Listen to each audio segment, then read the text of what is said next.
Yo guys, welcome back to the channel. We're back again with another video, and today I'm going to be bringing you guys an Ire guide. Now this is going to be for everyone, whether you just want to know how to farm this resource or whether you know nothing about it. Now whatever player you may be, I will be leaving timestamps in this video, so whatever section you need to go to, you can skip to straight away. But in this video we'll be covering what it is, how you can use it, and ultimately how to farm it, and a couple of frame builds to help you guys out. But as always, if you're going to enjoy the video, be sure to drop a like, subscribe, comment, all of that good stuff. I hope you enjoy, and let's get into it. So Ire is basically a resource that you can earn by playing the game, and you can trade it with a vendor on Maru's Bazaar known as Varzia. Now as you can see, she is located just over there. So once you are here, you will be able to trade in this Ire for vaulted relics. Now these vaulted relics will contain collectively the parts for 2 frames, weapon parts, and also a sentinel. Now in this case it is currently Banshee and Mirage, a couple of the weapons, and Helios Prime. Now these will change on a rotation based monthly, and each one will bring new frames, new weapons, and new sentinels. Now there is also Regulators you can see over here, but we're not going to focus on this too much because you do need to purchase this with real money. And once you do so, you'll be able to get some of these weapons, these frames, and sentinels pre-built in your inventory. You can also use it to purchase some of the prime accessories such as fashion accessories, orbiter accessories, operator accessories, things like that. Okay, so there are 3 ways that you can get this resource. The first one is through just regular void missions. Because Ire can be used to buy vaulted relics, you can think of it as a relic in itself. So it makes sense that you can get it from void missions. So doing captures, sabotages, exterminate, all these different things will yield you a relic at the end of it upon completion. But the drop chance is quite low on these, so I wouldn't recommend using this as a farm, especially in certain instances. For example, Hepit, which is often used as a lith relic farm, there are a few lith relics in there, and so they have a higher drop chance than Ire itself, because it makes sense being able to buy vaulted relics at a lower rate than unvaulted relics. But in some instances, like Oko, which is another capture that people like to use to get Neo and Mesa relics, there are a lot more because there are 2 relic classes. But the drop chances are the same for all of those relics and the Ire, but there is a larger pool of rewards that you could get. The second one is going to be bounties, which we'll talk about in more detail in the next segment, but basically you can do open world bounties, Cetus, Fortuna, and Deimos, which is what we're going to be focusing on, and also the Tharamin. Now the final one is going to be relic packs. Now again, there are 3 sources for relic packs. The first 2 are going to be the passive method, and what I would say is probably going to be more what we're going to be focusing on. And then it's going to be firstly the open world syndicates, so Ostrons on Cetus, Vox Solaris on Fortuna, and the Entrati on Deimos. Doing bounties will give you standing for them, and then going to a member of that syndicate will allow you to buy relic packs from them. Now the thing about the Entrati on Deimos is that their standing is obtained through tokens, whilst on Cetus and Fortuna you have to do bounties to get the standing every single day. Now with Deimos, what you can do is do bounties for a certain time, you collect the tokens, and basically what you can do is use those tokens to get the initial standing, and then you can actually, if you have more, keep those for the next day, and the next day, and the next day. Whereas with Cetus and Fortuna, you have to do all the bounties for the first day, and then any more that you do after that will not contribute to the next day. You have to do them all over again. Now of course, depending on your master rank, you will get a certain amount of standing every day. For example, I am currently master rank 30, so I get 31,000 standing every single day. Now to get 4 relic packs, all it takes me is 3 days. Now if you are, for example, master rank 15, it will probably take you double the time. So it is very based on your master rank, but as I say, this is a passive method since you're grinding your Ire through your bounties anyway, and then on top of that you're getting the standing to buy the relic packs as well. Now the second one is also going to be a passive method, and that is through your regular syndicates, your red veils, your steel meridians, etc. Now again, this is a passive method because all you need to do to get syndicate standing is play the game. And that's what you're going to be doing when you're farming the Aya, playing the game. So you're going to be getting all of your standing there, and then again buying relic packs from them. Now for these syndicates, they will require 20,000 standing per relic pack you buy. Now the final method is more of a grinding method, which is why I wouldn't suggest it in this case when you're already farming for Aya through bounties, unless it is something that you generally do anyway. And that is going to be Teshin's Steel Essence store. Each relic pack will cost you 15 Steel Essence.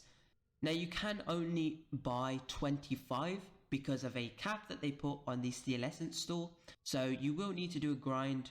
You will maybe be able to get 25 from every daily incursion that you do, plus any more you get from acolytes.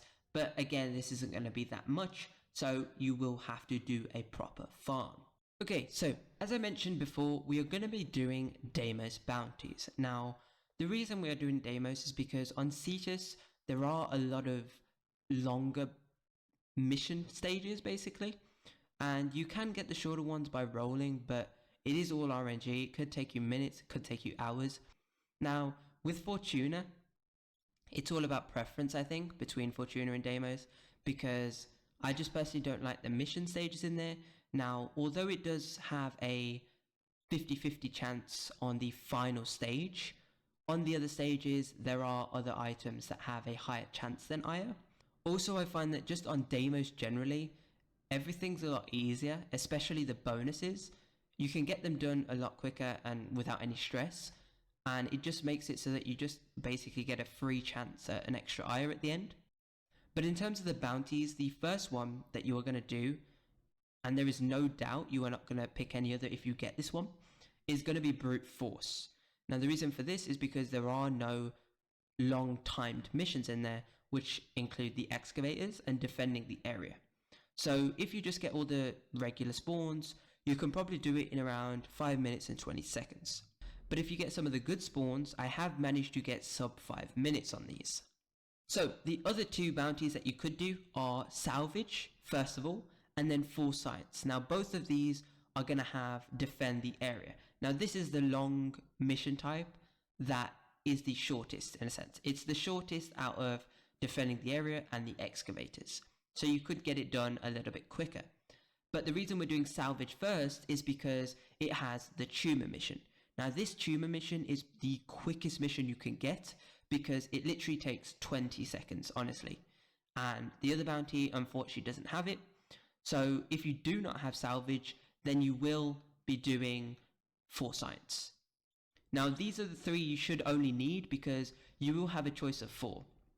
The first one will initially be talking to Mother for the bounty, and then you go into the Cambion Drift. You either complete the bounty or fail it, and then you will then go to Mother on the Cambion Drift still, and she will offer you 4 new bounties of that tier 5. But the others that you can choose from do include anomaly retrieval, core samples. These are the ones which have the excavators in and will take longer. And the final one, which you will never ever do, is cleanse the land. And that is because that has both defending the area and excavators, and it will take you around 10-11 minutes for one bounty. And that is just ridiculous when you have a bounty that takes you 4-5 minutes max. So do not do that one. Okay, so for focus school, when you're doing these bounties, the only one you'll need is Xenuric. Now this is just for the Wellspring and the Hardened Wellspring and the Energy Pulse, but this you will only need if you do not have Arcane Energize, which will be on the build. Now energy pickups grant 50% additional energy is going to be nice because deimos storage containers, basically they have between 25 and 100 energy in each one. So using that with this Energy Pulse passive and your Hardened Wellspring should allow you to cast your abilities a lot, plus the energy you get from the enemies that you kill again will contribute towards that. And then in terms of Operator Arcane that you can use, which I find very helpful, is Magus Elevate. On the off chance that you do get hurt quite badly on your health, you can go into your Operator, multiple times and gain that 300, 600 health, whatever it may be, to your Warframe. Now, do make sure that you are looking at the rank of your Magus Elevate, because each rank does restore a certain amount of health. For example, rank 0 only restores 50, when rank 5 restores 300. Okay, so for the build, we're going to be using Mesa. Now, this is just because she's good at destroying everything in her path, which is going to be really useful in the missions and the stages and the bounties where you have to do a lot of killing. So for the build, we've got Pistol Amp in the Aura slot. Pretty self-explanatory why we're buffing our Regulators damage. Then we're running Fleeting Expertise and Streamline for maximal efficiency, since we're going to be casting a lot of abilities. We've got Prime Flow here for energy capacitance. Now this is just going to allow us to collect and store all of the energy we get from killed enemies, deimos storage containers, or Xenoric or Energized, depending on what you are using. Then we've got Narrow Minded for ability duration. Now we do have negative range here, but if you didn't know, range doesn't actually affect how far you can shoot. It is by default 50 meters and cannot be changed. Instead, range just changes how quickly your POV shrinks every shot. Then we've got Adaptation for damage resistance. Now this is mainly going to be for our status effects. Then we've got Rolling Guard for any sticky situation we get in. We roll, we get immunity for 3 seconds. We remove all status effects, get ready to get back in. And this is actually going to be really useful in the tumor missions when you are at the final tumor and you're about to get the cache. There are a lot of enemies that spawn there. So having that immunity for 3 seconds is going to be good so that you can grab the cache and dip. Then we're running Umbral Vitality and Umbral Intensify. Now this will require a Umbral Former, but if you don't have one, then you can just use the normal Vitality. You just won't get the buff in the extra bit of strength and also the extra bit of health. Umbral Intensify will be at 50% right now and 500% for Vitality.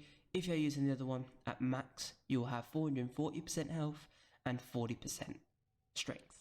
Now something to note is that I am actually using 3 Crimson Archon Shards for strength, which give me an extra 30%, and also a Armor Archon Shard for any case where an enemy gets past me and actually gets close enough to melee attack me. But the total strength that we have is going to give us 95% damage reduction on our Shadow Shield against projectiles. Our adaptation is going to be for status effects, and then our Armor Shard is going to be for any melee attacks that come towards us. Now, if you don't have any of these Archon Shards, then what you can do is, for the strength one, what you can do is Former a couple more times, and then you can either add Power Drift for some ability strength, or you can use Coaction Drift to counter the lack of strength we have by adding even more effectiveness to our Pistol Amp. Then in terms of Arcanes, I'm using Energize and Velocity. Now if you don't have Energize, as I mentioned previously, you'll be using Xenoric, but if you don't have Arcane Velocity, which gives us Fire Rate, we will be compensating for this by adding some Fire Rate onto our Regulators build. Okay, so for the Regulators build, before we actually get into this, I do just want to say that on Deimos, all of the enemies are completely immune to viral. So there is no point in putting viral on here whatsoever.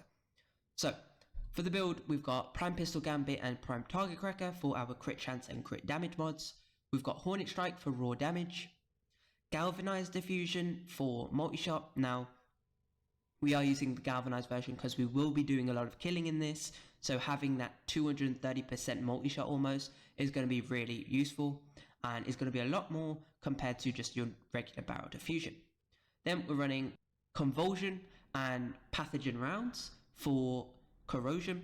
We've got Primed Heated Charge here for heat as well, and then we've got Galvanized Shot for the status chance, and also extra damage depending on the status effects which are afflicted onto the targets. Now this is if you have Arcane Velocity.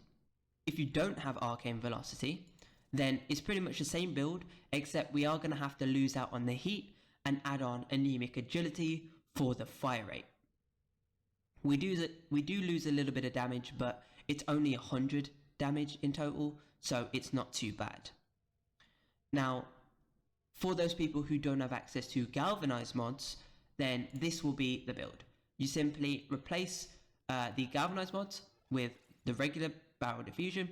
Instead of Galvanized Shot, we'll be using Magnum Force. because the accuracy penalty doesn't apply to Mesa's pistols because they're 100% accurate anyway. So we essentially just get a 120% damage buff. And then also in this final slot, you can either use primed heated charge, or of course, if you don't have velocity, anemic agility. So the one other weapon I would say bring with you is something that can destroy the eggs in the hive. Because rather than waiting for the eggs to hatch and release an enemy, you want to destroy them straight away as they spawn. So in the gameplay I'm going to show you, I'm going to be using the Glaive Prime with an explosive build, but it is up to you whatever weapon you want to use, whether it's an assault rifle, whether it's a shotgun, or whether it's the glaive like me, or any sort of weapon like that. So just a few tips that may be able to help you complete the bounty quicker or help you survive.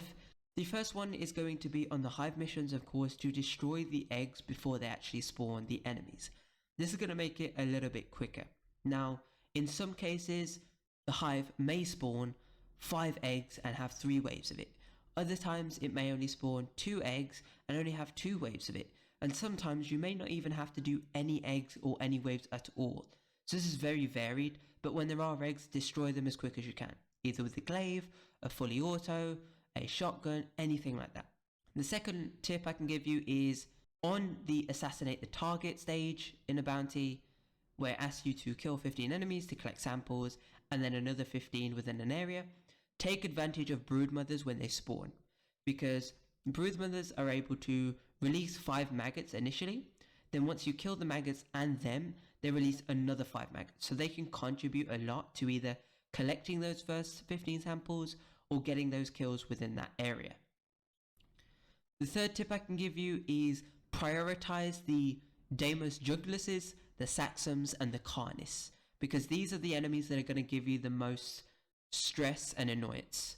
Other more inconveniences are the osprey-like enemies, which can shoot you from a mile off and do a lot of damage to you. And the other ones are the therids, which can basically throw balls of cobwebs at you. Those are the main enemies you want to look out for, because they're going to cause you either the most problems or just inconveniences and annoyances. The fourth tip I can give you is on the Grineer mission. Now, once you have to beat the Grineer's kill count. So when you initially go up to them, there'll be a few enemies around them. Do not kill them until the actual mission starts and you see both of your bars, the Grineer and yours. Because if you kill them before that, they won't contribute to it and it will just take you that much more time to get those kills that you should have got originally.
And that is it for today's video. Thank you all for watching. I hope you enjoyed.